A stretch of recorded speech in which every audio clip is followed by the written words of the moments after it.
Welcome. I'm glad that you're able to join me once again as we journey through Lent together using this little book by Sister Wendy Beckett, The Art of Lent. She divides our weeks of Lent into spiritual disciplines. And in our first week, we encounter the discipline of silence. The psalmist writes, "For God alone my soul in silence waits." What a beautiful invitation. We remember that Elijah on the holy mountain seeks God and God seeks him, and there's a windstorm and a fire and an earthquake, and God is in none of that noise.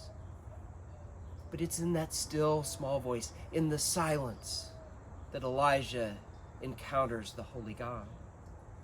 And so this discipline of silence, one of the foundational disciplines of our spiritual journey, it's foundational, it's first, it's also one of the most difficult.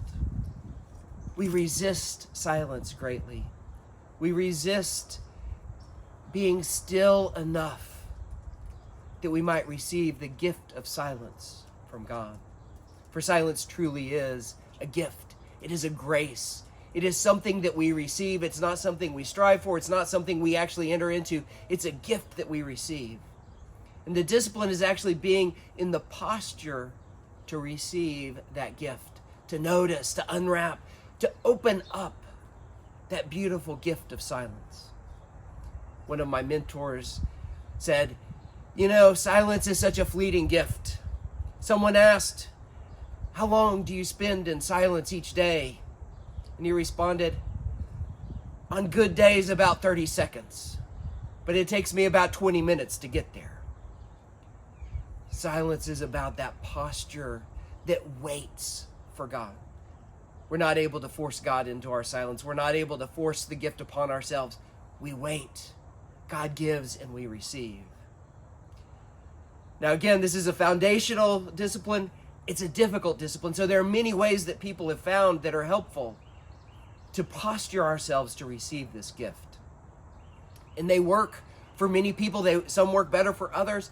There's not a better or a worse way of posturing ourselves to silence.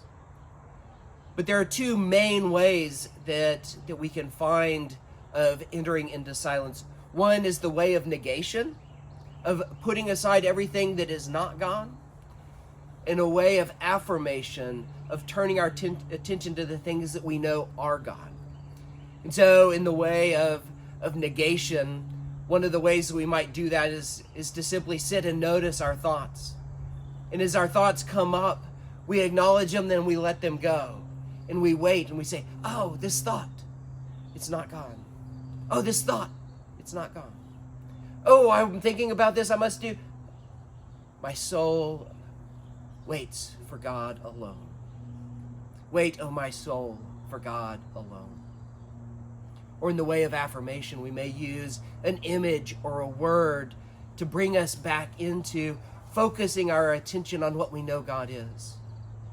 We may have a word like Father or Abba or love that we speak and we say, "Father." And as a thought comes up, we turn our attention back and we say, "Father." And a thought comes up, "Father." We may have an image that we look at. The holy icons in the Eastern tradition are windows through which we can look to see God more clearly. So these are ways of silence, ways that we can posture ourselves to receive what is ultimately a gift.